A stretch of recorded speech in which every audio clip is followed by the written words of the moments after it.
नमस्कार साथियों, स्वागत है आपका अपने YouTube चैनल भाषा निकेतन में। साथियों, हम पढ़ रहे हैं संपूर्ण हिंदी साहित्य का इतिहास और साथियों हम पढ़ रहे हैं आदिकाल को। और आदिकाल का साथियों यह कहें तो 10वां वीडियो है और हमारा संपूर्ण हिंदी साहित्य के इतिहास का यह 13वां वीडियो है।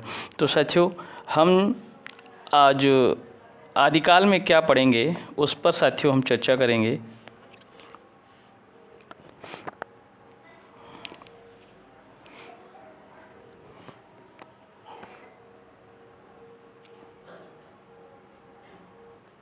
आज साथियों हम आदिकाल में जो पढ़ने जा रहे हैं, तो आदिकाल में साथियों आज हम पढ़ेंगे आदिकाल का प्रमुख गद्य साहित्य। आदिकाल का प्रमुख गद्य साहित्य पर प्रकाश डालेंगे और इसके बाद साथियों हम पढ़ेंगे इस आदिकाल का प्रमुख गद्य साहित्य के अंतर्गत रोड़ा कवि, दामोदर शर्मा, ज्योतिरीश्वर ठाकुर और उद्योतन सूरी। इसके अलावा आदिकाल की महत्वपूर्ण काव्य पंक्तियाँ हैं उन पर हम बात करेंगे।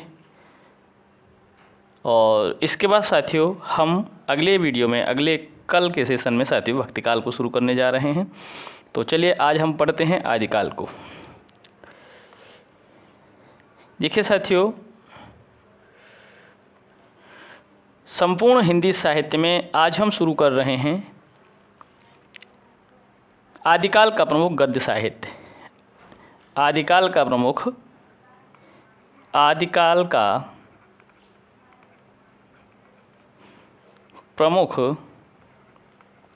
गद्य साहित्य।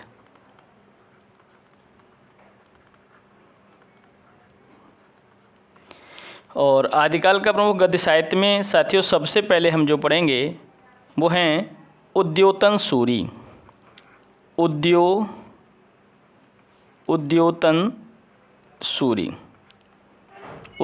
सूरी।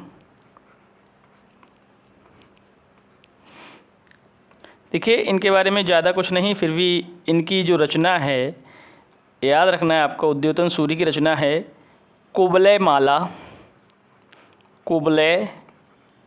माला, ठीक है। और यह 9वीं सदी का ग्रंथ है, ठीक है। 9वीं सदी का गद्य ग्रंथ याद रखना है। अब जो हम बात करेंगे अगले कवि हैं या अगले गद्य लेखक हैं रोड़ा कवि। तो रोड़ा कवि के बारे में हम विशेष महत्वपूर्ण बातें जानेंगे आज। तो देखिए सबसे पहला बिंदु है इनके लिए, इनकी रचना है राउल बेली रचना है इनकी। और इनकी यह रचना कब की है? 10वीं शती की है।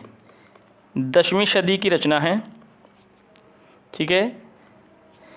10वीं या कहीं कहीं कभी कभी 11वीं सदी भी मान लेते हैं, 11वीं शती। तो अनुमानतः इसको याद रखेंगे। और यह इनकी कैसी कृति है? शिलांकित कृति है। शिलांकित माने शिला पर अंकित कृति है। यह गद्य पद्य मिश्रित चंपू काव्य है। यह गद्य पद्य मिश्रित क्या है? गद्य पद्य मिश्रित चंपू काव्य है, ठीक है। चंपू काव्य। देखिए गद्य पद्य मिश्रित जो रचना होती है उसे कई तरह चंपू काव्य कहते हैं, ठीक है।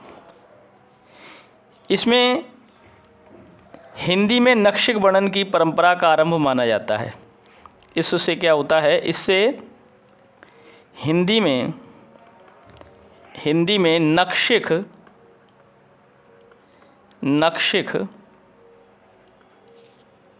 वर्णन की परंपरा का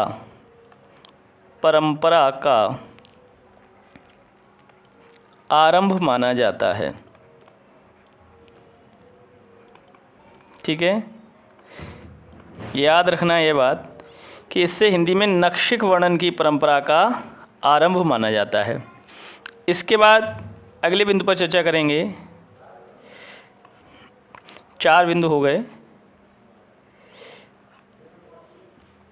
5वां है नायिका राहुल के नक्शिक का वर्णन है। नायिका कौन है इसमें? नायिका राहुल के नक्शिक का वर्णन है।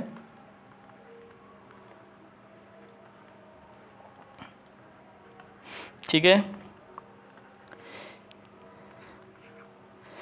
और इसकी भाषा में हिंदी की, देखिए इसकी भाषा में विशेष बात, देखिए इसकी भाषा में हिंदी की,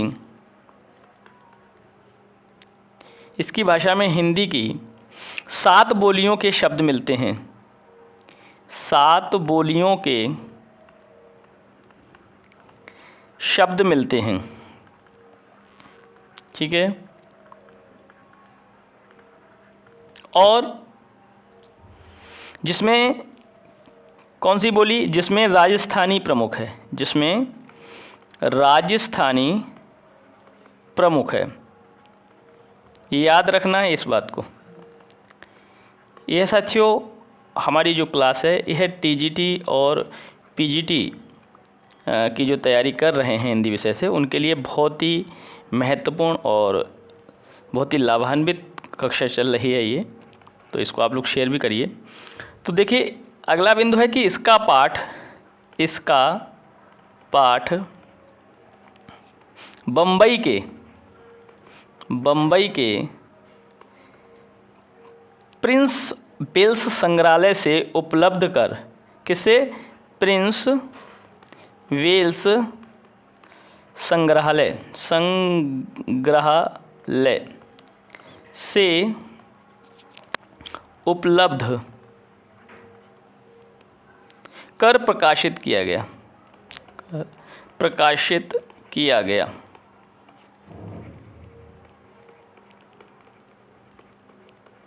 ठीक है। यह एक प्रेम काव्य है। अगला बिंदु है यह एक प्रेम काव्य है। यह एक प्रेम काव्य है। इसमें कलचुरी राजवंश के, इसमें कलचुरी राजवंश के किसी सामंत की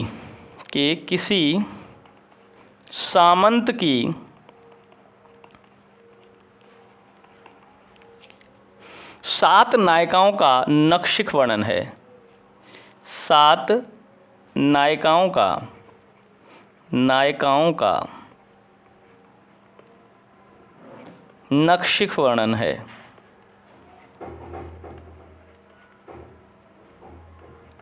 ठीक है।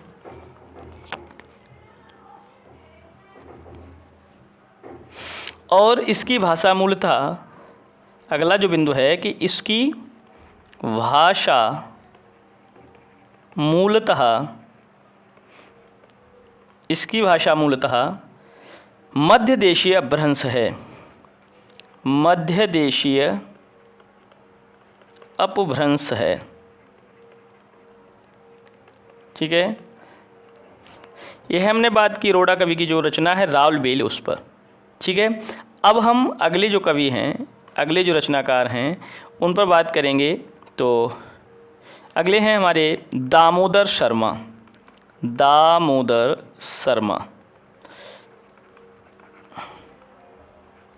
ठीक है, दामोदर शर्मा। इनकी रचना है उक्ति व्यक्ति प्रकरण।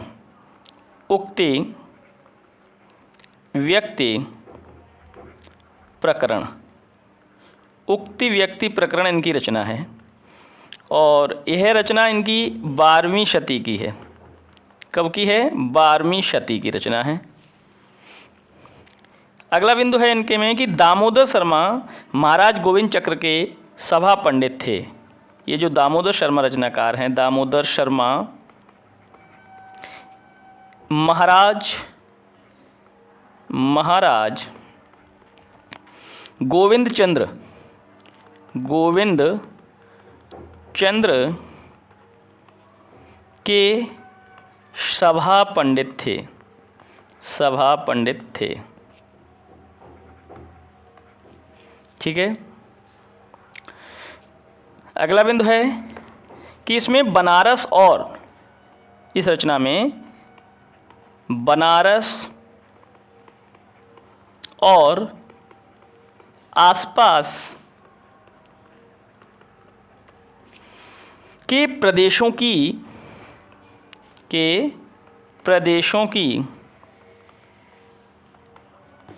संस्कृति और भाषा का प्रकाश डाला गया है। संस्कृति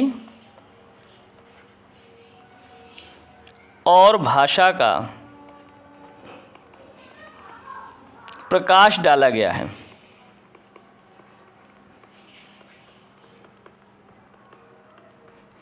भाषा का प्रकाश डाला गया है। अब देखिए, यह जो रचना है यह एक व्याकरण ग्रंथ है, यह व्याकरण ग्रंथ है।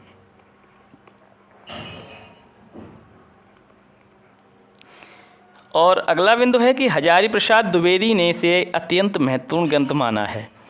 हजारी प्रसाद द्विवेदी ने इसे एक महत्वपूर्ण ग्रंथ माना है। ठीक है। किसने माना है महत्वपूर्ण ग्रंथ? हजारी प्रसाद द्विवेदी ने। अगला बिंदु जो है इसके लिए महत्वपूर्ण है कि इसकी रचना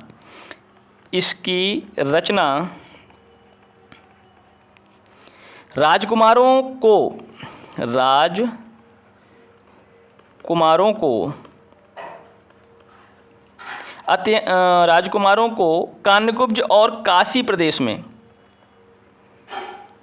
कान्यकुब्ज और काशी प्रदेश में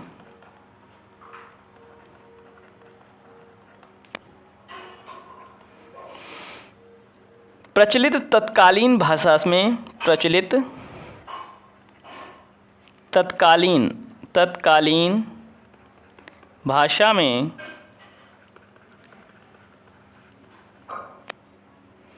संस्कृत सिखाने के लिए की गई थी। संस्कृत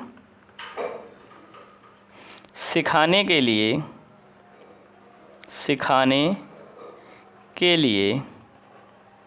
की गई थी। तो इसकी रचना संस्कृत सिखाने के लिए की गई थी, इसलिए कि यह व्याकरण ग्रंथ है। ठीक है। अब हम अगले रचनाकार पर बात करेंगे। अगले रचनाकार हैं ज्योतिरीश्वर ठाकुर। ज्योतिरीश्वर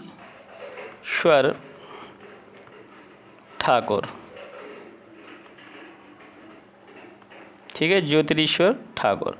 अब देखिए, पहला महत्वपूर्ण इनका बिंदु कहें तो इनकी रचना जो है वो है वर्ण रत्नाकर।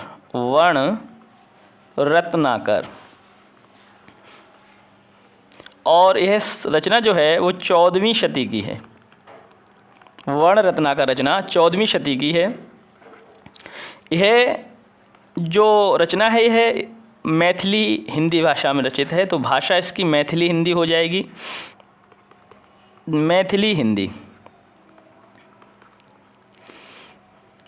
और यह एक शब्दकोश ग्रंथ है। कहें तो यह एक शब्दकोश ग्रंथ है।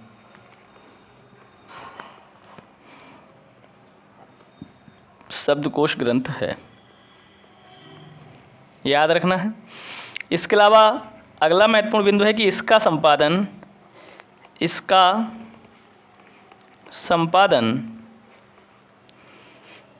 डॉक्टर सुनीति कुमार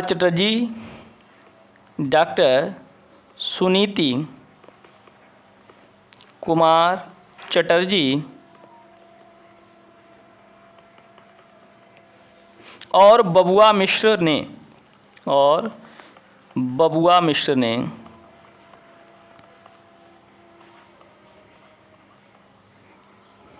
ने एशियाटिक सोसाइटी ऑफ बंगाल से किया। एशियाटिक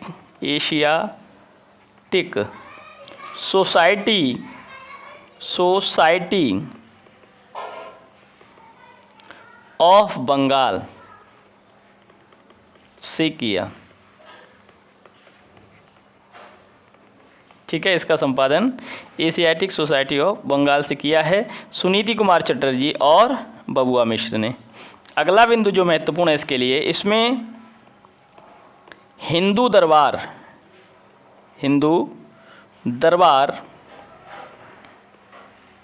एवं भारतीय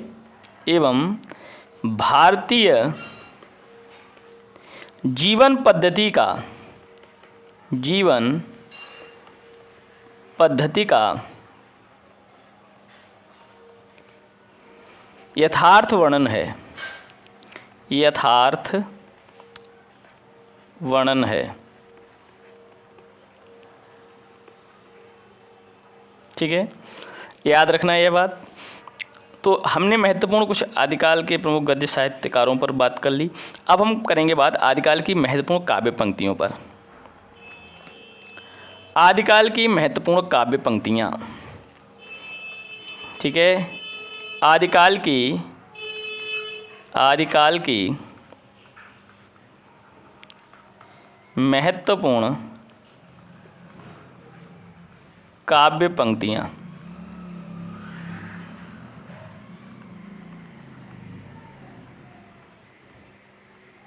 आदिकाल की महत्वपूर्ण काव्य पंक्तियाँ, तो सबसे पहले हम बात करेंगे जो आदिकाल की महत्वपूर्ण काव्य पंक्ति है वो है देवसेन की है। कौन सी है? जोजिण शासन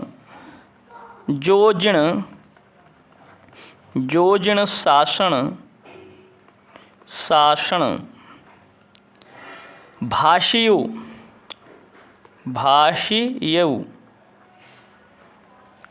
सो भई कहियउ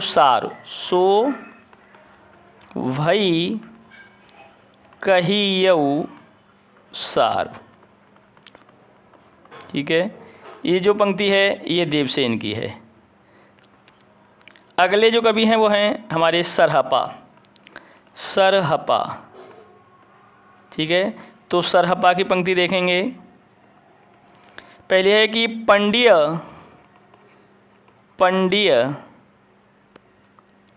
सअल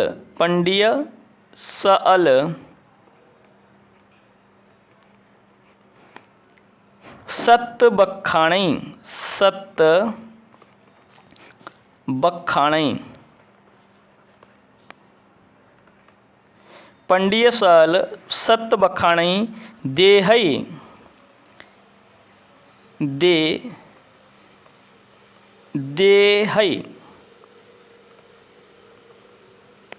बुद्ध बसंत न जाने बसंत न जाने। तो ये पंक्ति किसकी है? सरहपा की। अगली पंक्ति है इनकी, जहि मन पवन न संचरई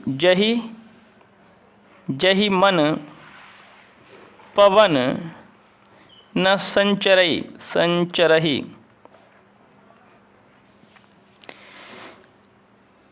रवि शशि नाहि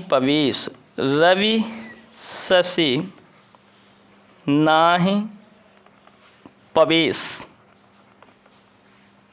तो ये पंक्ति है। अगली इनकी पंक्ति है, नाद न बिंदु न रवि शशि नाद न बिंदु न रवि शशि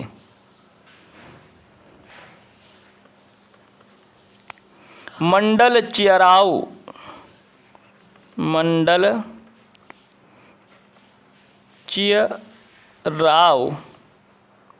सहावे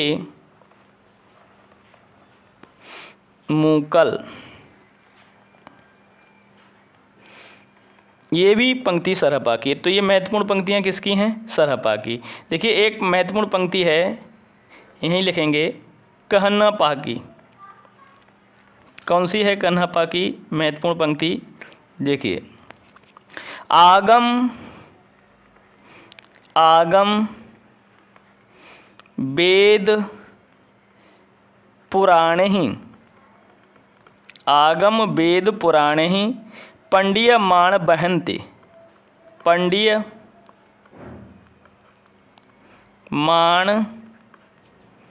बहन्त। ठीक है, ये है। अगले साहित्यकार की हम पंक्ति देखेंगे। अगले हैं लुहीपा या लुईपा। लुईपा, ठीक है। पंक्ति है लुईपा की। काआ तरवरु पंच बिडाल, काआ तरवर पंच बिडाल। साथियों, महत्वपूर्ण पंक्ति हैं, ठीक है। स्वयंभू की,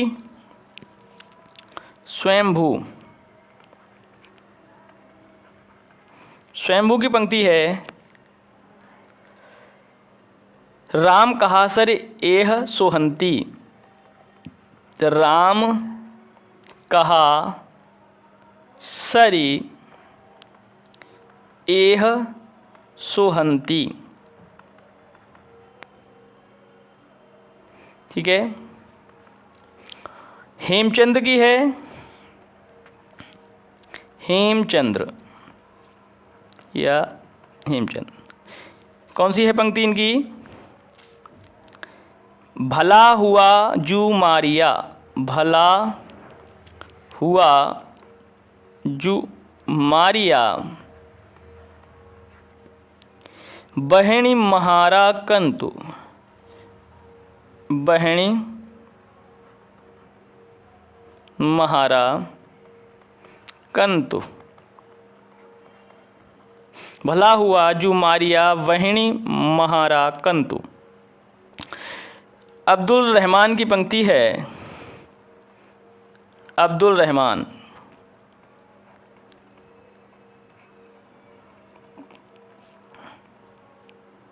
अब्दुल रहमान की है। संदेशौ संदेश डौ, संदेश डौ सवित्य रड, सवित्य रड। हूँ कहणः, हूँ कहणः असमथ, असमथ। यह अब्दुल रहमान की पंक्ति है। और चरपटनाथ की है। चरपटनाथ, देखिए चरपटनाथ की महत्वपूर्ण पंक्ति है। तावा तूवा ये दुई सांचा, तावा तूवा ये दुई सांचा। राजा ही ते जोगी ऊंचा, राजा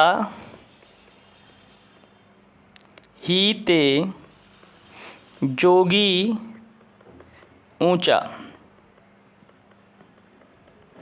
ये पंक्ति है चरपटनाथ की। अब देखिए गोरखनाथ की कुछ पंक्तियां हैं। गोरखनाथ, गोरखनाथ, गोरखनाथ की पंक्ति है। जोई जोई जोई पिंडे सोई सोई ब्रह्मांडे, जोई जोई जोई जोई पिंडे सोई सोई ब्रह्मांडे।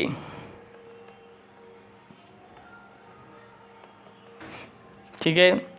अगली इनकी पंक्ति है। अबधू मन चंगा तो कठौती में गंगा, अबधू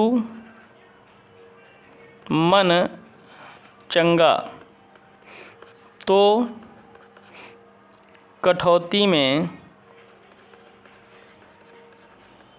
गंगा। अभिअंतर की त्यागे माया। अगली इनकी पंक्ति है अभी अंतर की त्यागई माया।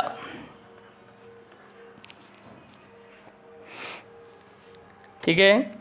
एक और इनकी पंक्ति है अबधू रैयो हाटे बाटे। अगले पेज पे देखेंगे अबधू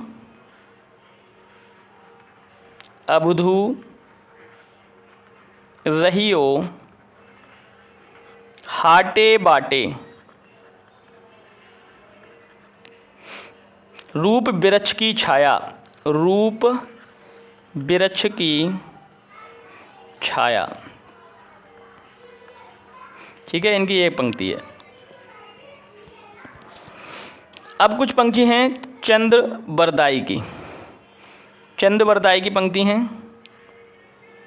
चंद्र बरदाई। ठीक है, चंद्र बरदाई की पंक्ति है पहली पुस्तक जलहण हत दे। पुस्तक जलहण हथ दे चल गज्जन निरपकाज। चल गज्जन निरपकाज। ठीक है, यह पंक्ति है चल गज्जन निरपकाज। अगली पंक्ति है चंद्र बरदाई की खट भाषा पुराण च। खट भाषा पुराण च कुरान कथितम माया। कुरान कथितम माया। अगली चंद्र बरदाई की पंक्ति है मनहु कला शशि भान कला। 1600 बन्यई। 1600 बन्यई। ठीक है, जगनिक की पंक्ति है जगनिक। जगनिक की कौन कौन सी पंक्ति है 12 बरस लो कूकर जीवे। 12 बरस लो कूकर जीवे। अरु 13 लो जिए सियार। अरु 13 लो जिए सियार। अमीर खुसरो की पंक्ति देखते हैं कौन कौन सी हैं, महत्वपूर्ण हैं। अमीर खुसरो की देखते हैं, अगले पेज पे अमीर खुसरो की देखेंगे। शेष अमीर खुसरो की पंक्तियां हैं। अमीर खुसरो, अमीर खुसरो, अमीर खुसरो की पंक्तियां कौन कौन सी हैं।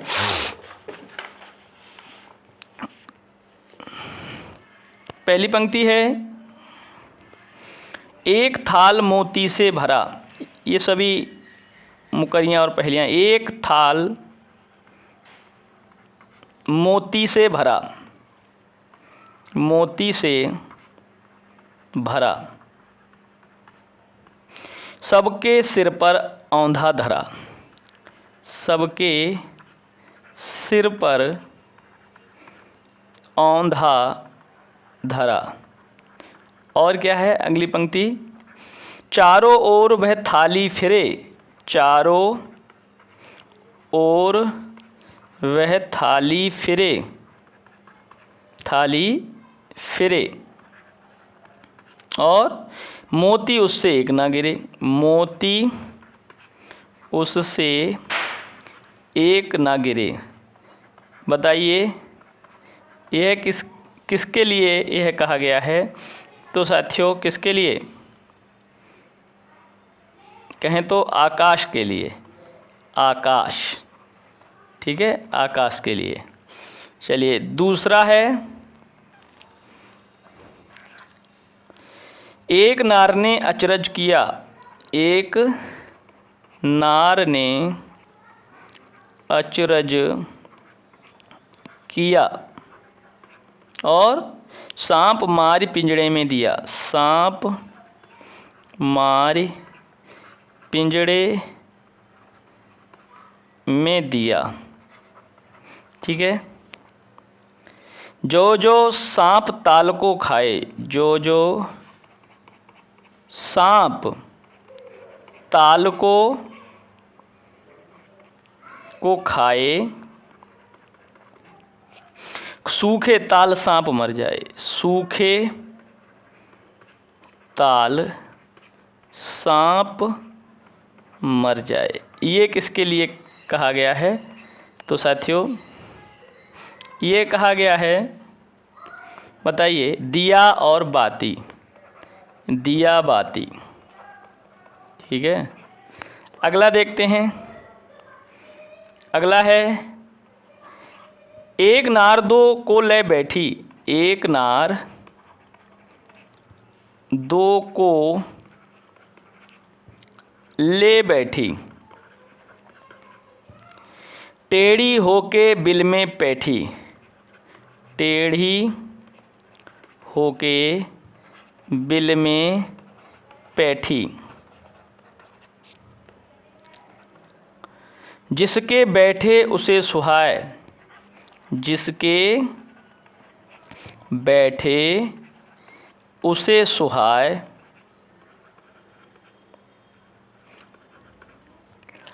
खुसरो उसके बल बल जाए, खुसरो उसके बल बल जाए। यह किसके लिए कहा गया है? तो यह है साथियों पायजामा, पायजामा, ठीक है। और देखते हैं, और पंक्ति है,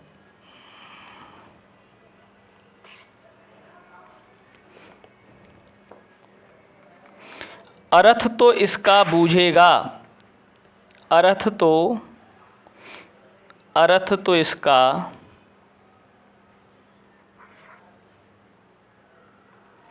अर्थ तो इसका बूझेगा, अर्थ तो इसका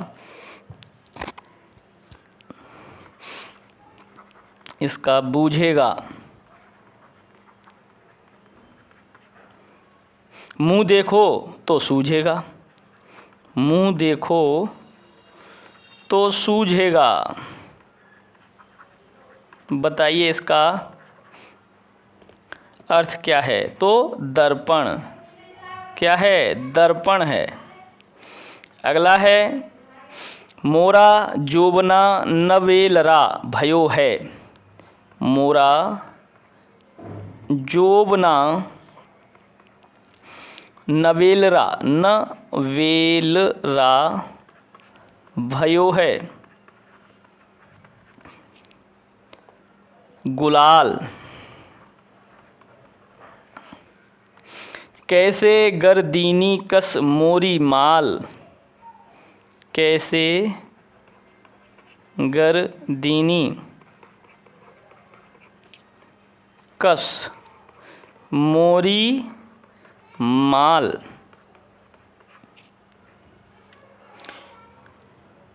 सूनी सेज डरावन लागे, सूनी सेज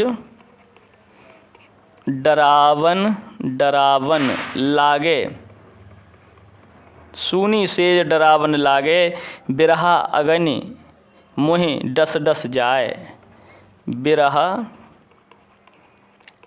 अगिन मोए डस डस जाए, डस डस जाए, ठीक है। तो यह पंक्ति भी किसकी है? अमीर खुसरो साहब की। और एक और महत्वपूर्ण पंक्ति है कि जो हाल मिसकी मकुन तगाफुल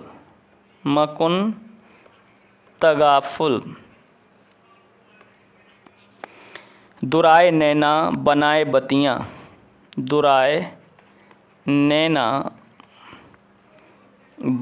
बतियाँ। तो ये पंक्तियाँ भी किसकी हैं? अमीर खुसरो साहब की। तो साथियों, हमने आज महत्वपूर्ण चर्चा की है। तो ये सभी महत्वपूर्ण पंक्तियाँ हैं और ये हमने गद्य साहित्य के महत्वपूर्ण जो गद्य साहित्यकार थे उन पर, उद्योतन सूरी पर, रोड़ा कवि पर, और इसके बाद हमने बात की रोड़ा कवि की जो रचना राउल बेली उस पर। इसके बाद साथियों दामोदर शर्मा की रचना उक्ति व्यक्ति प्रकरण पर हमने बात की, ज्योतिषा ठाकुर पर बात की। आदिकाल की महत्वपूर्ण काव्य पंक्तियों में देवसेन, सरहपा, कन्हपा, लोईपा, स्वयंभू, हेमचंद्र, अब्दुल रहमान, चरपटनाथ, गोरखनाथ, इनकी महत्वपूर्ण कुछ पंक्तियां जो हैं, चंद्रवरदाई, जगनेक, इन पर चर्चा की। उसके बाद अमीर खुसरो की जो पंक्तियां महत्वपूर्ण हैं उन पर जो प्रश्न बनते हैं उन पंक्तियों पर हमने चर्चा की। तो साथियों, आज हमारा जो संपूर्ण हिंदी साहित्य का इतिहास जो चल रहा है उसमें साथियों आज हमने आदिकाल को जो भी टीजीटी पीजीटी के लिए महत्वपूर्ण है ना, टीजीटी पीजीटी के लिए जो भी महत्वपूर्ण है उस पर हमने हिंदी साहित्य का आज आदिकाल को पढ़ा। हिंदी साहित्य का जो आदिकाल आज हमने पढ़ लिया। ठीक है। तो साथियों आदिकाल से साथियों कहें तो कुल मिला के आदिकाल से साथियों इसमें 10 क्लासेस हैं और हमने उन पे प्रकाश डाला है। और इसके बाद साथियों हम शुरू करने जा रहे हैं भक्तिकाल। तो कल से साथियों हम पढ़ेंगे भक्तिकाल, और भक्तिकाल को भी साथियों हम विस्तार से पढ़ेंगे। ठीक है। तो फिर मिलते हैं अगले वीडियो में। तब तक के लिए आप लोग चैनल पर नए हैं तो प्लीज़ चैनल को सब्सक्राइब करें, वीडियो को लाइक और शेयर भी ज़रूर करें। नमस्कार।